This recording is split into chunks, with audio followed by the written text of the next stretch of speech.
Baiklah guys, video kali ini saya tidak akan ceritakan kisah seram. Tapi video kali ini saya ingin bawa anda bincang mengenai kes yang viral, iaitu kes arwah Zulfarhan. Tunggu selepas ini. Assalamualaikum warahmatullahi wabarakatuh dan salam sejahtera. Selamat datang ke channel Ali Bosku. Baiklah, channel ini banyak menyediakan video-video yang menarik. Jadi jangan lupa untuk subscribe dan tekan butang loceng untuk update video-video yang terbaru. Sedia maklum bahawa seorang pegawai kadet Universiti Pertahanan Nasional Malaysia, iaitu Kadet Laut Zulfarhan Osman Zulkarnain, telah mati setelah didera oleh 18 penuntut UPNM. Guys, dan sedia maklum juga mahkamah telah menjatuhkan hukuman terhadap 18 pesalah ini. 6 daripada pesalahnya telah dijatuhkan hukuman Seksyen 304, iaitu keseksaan atas tuduhan menyebabkan kecederaan tanpa niat membunuh arwah. Dan 12 yang lain lagi bersalah dengan sengaja menyebabkan kecederaan terhadap mangsa untuk mendapatkan pengakuan bahawa dia telah mencuri komputer riba.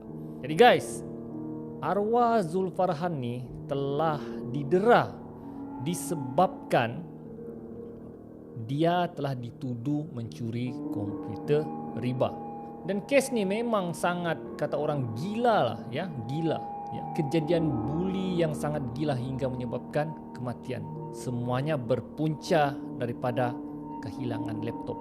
Sedia maklum bahawa arwah Zulfarhan telah didera menggunakan streka bowap, okey, sebanyak 90 kali diterkap di seluruh badannya, termasuk kemaluan dan punggungnya. Yang tidak disetrika hanya muka dan tapak tangannya. Guys, gila guys. Kita ni pegang Nescafe panas pun, gelas pun, kita pun tiup. Ini kan disetrika, tambah-tambah disetrika di bahagian kemaluan. Ini kerja gila. Tapi bukan itu yang saya ingin bincangkan hari ini. Ada satu perkara yang menyebabkan saya naik gila lah ya, iaitu punca nama Zulfarhan ni disebabkan angkara seorang bomo. Ya guys, nama Zulfarhan dipetik oleh seorang bomo menyebabkan beliau menjadi mangsa dera oleh 18 orang tersebut. Kerana bomo tersebut kononnya nampak nama beliau dan kelibat beliau dalam konon dalam doanya, dalam solatnya, yang mencuri laptop tersebut. Jadi oleh kerana namanya sudah dipetik, jadi 18 orang ni pun yang bodoh ni pergi percaya dan pergi derah Zulfarhan hingga mati. So ada beberapa artikel perbicaraan dari sumber yang sahih tentang perkara tersebut. So, jom kita baca perbicaraan tersebut. Saya tertarik dengan keterangan saksi pendakwaan ke-26, iaitu rakan sebilik mangsa. Muhammad Syafiq Abdullah ialah rakan sebilik mangsa, merupakan individu mencadangkan kepada Muhammad Akmal Zuhairi Azmal, tertuduh pertama dalam kes pembunuhan pegawai kadet Laut Zulfarhan, supaya menggunakan khidmat pengamal perubatan tradisional sebagai ikhtiar mencari komputer ribanya yang hilang.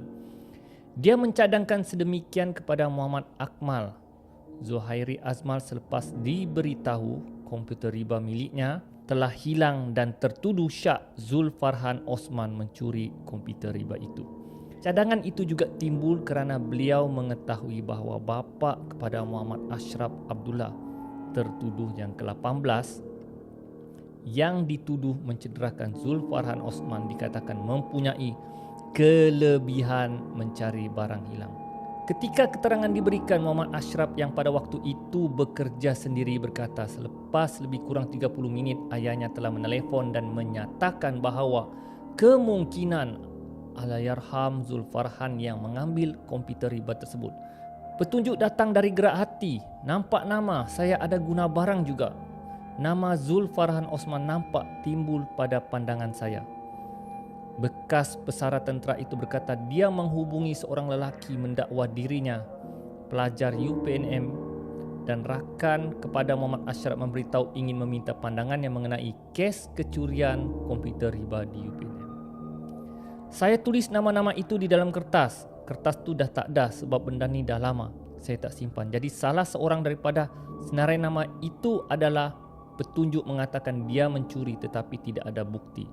So guys, berdasarkan keterangan ini, ya, Bomo yang memetik namanya, walaupun dia cakap dia nasihat anak-anak yang jangan buat tindakan melulu, tapi kerana dia memetik nama Zulfarhan menyebabkan 18 orang penuntut tersebut mendera beliau dan 6 yang tertuduh tu mendera hingga mati. Bagi saya, mempercayai kata Bomo itu satu tindakan yang bodoh dan bahalul. Kenapa perlu percaya kata Bomo itu tanpa bukti yang kukuh? Kalau ada orang yang mengaku dia mempunyai sakti, boleh nampak orang mencuri barang, dia klaim dia mempunyai mukjizat, guys, itu adalah tipu dan bohong. Jadi melalui kes ini terbukti masyarakat Melayu masih lagi percaya dengan khidmat Bomo. Bukan kes Zulfarhan ni saja, ada beberapa kes yang lain termasuk kawan saya sendiri pernah menjadi mangsa tertuduh oleh Bomo, menyebabkan rakan saya tersebut terpaksa dibuang kerja. Ini kes benar, rakan saya sendiri. Dan ada juga inbox saya di Facebook mengatakan dia pun pernah menjadi mangsa tuduhan Bomo dan didera.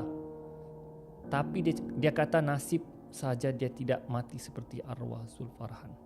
Bagi saya adalah tidak adil sekiranya Bomo yang memetik nama arwah tersebut tidak dikenakan hukuman kerana dia memetik nama tersebut menyebabkan 18 orang tersebut mendera arwah. Namun kita tidak ada undang-undang yang khusus terhadap tindakan Bomo ini. Jadi guys, bagi saya ia sesuatu yang tidak adil. Tapi tidak apa. Hukuman di dunia kau boleh terlepas, tapi tidak di akhirat. Jadi saya menyeru agar masyarakat kita berhentilah mempercayai Bomo, berhentilah mengambil khidmat Bomo ini. Dalam agama Islam, mengambil khidmat Bomo adalah perbuatan khurafat dan syirik. Majlis Fatwa Kebangsaan telah pun mengeluarkan fatwa bahawa perbuatan sihir adalah dosa besar dan boleh membawa kepada syirik, dan hukum mempelajarinya adalah haram. Pengamal sihir yang mendatangkan mudarat kepada manusia adalah berdosa besar dan pelaku jenayah wajib dihukum qisas. Pihak berkaitan hendaklah menyediakan peruntukan undang-undang bagi menghukum pengamal-pengamal yang sabit melakukan sihir. Sudah tiba masanya pihak berkuasa agama untuk memperuntukkan satu undang-undang khas untuk Bomo-Bomo ini. Kerana tindakan Bomo-Bomo ini boleh menyebabkan kerosakan kepada masyarakat kita. Ya, mereka terlepas daripada hukuman, tapi yang menjadi mangsa orang lain. Banyak sudah kes yang berlaku mengenai tindakan Bomo ini. Tapi masyarakat kita masih buta dan masih lagi mengambil khidmat Bomo atas alasan ilmu Allah luas, ikhtiar, dia wali Allah, dia ada mukjizat. Guys, berhentilah menggunakan alasan-alasan tersebut.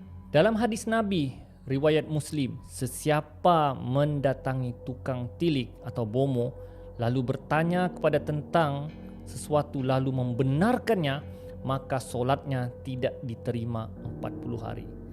Ini Nabi yang cakap guys, bukan saya, bukan majlis fatwa, tapi Nabi yang cakap. Ada satu lagi hadis daripada riwayat Ahmad. Sesiapa yang mendatangi dukun atau tukang ramal lalu dia membenarkan apa yang dikatakannya, maka sungguh ia telah kufur kepada apa yang diturunkan kepada Nabi Muhammad SAW. Ini Nabi yang cakap. Orang yang mendatangi Bomo dan percaya apa yang cakap Bomo, maka jatuh kafir. Ini daripada Nabi, hadis Nabi. So, apa lagi kita mau pertikai? Kenapa lagi kita mau pertikai? Kenapa lagi kita cakap ilmu Allah luas, sedangkan Nabi sendiri cakap 40 hari solat tidak diterima, dan Nabi juga cakap benda ini boleh jatuh kepada kufur. So guys, berhentilah menggunakan khidmat bomo. Saya tidak kira kalau saya dikecam, tapi saya sampaikan apa yang benar.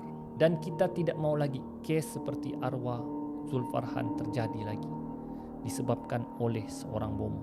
Jangan hanya orang tu pakai kopiah, janggut, pakai jubah, kita sudah cop dia seorang yang alim, seorang yang mempunyai mukjizat hebat. Tidak guys. Apa-apa pun sekiranya berlaku apa-apa, kita berserah kepada Allah, tawakal kepada Allah, memohon kepada Allah, kerana Allah lebih mengetahui segala-galanya. Allah penentu segala-galanya. Mohonlah kepada Allah, Allah akan makbulkan. Jadi guys, setakat itu saja leteran saya tentang kes Zulfarhan ini. Moga kes Zulfarhan ini menjadi iktibar kepada masyarakat kita. Dan sekali lagi saya tegaskan, jangan menggunakan khidmat bomo, kerana bomo penyambung lidah-lidah syaitan dan menyebabkan masyarakat kita rosak. Setakat itu saja video saya kali ini. Kita akan berjumpa lagi di video akan datang. Ali bosku, Assalamualaikum.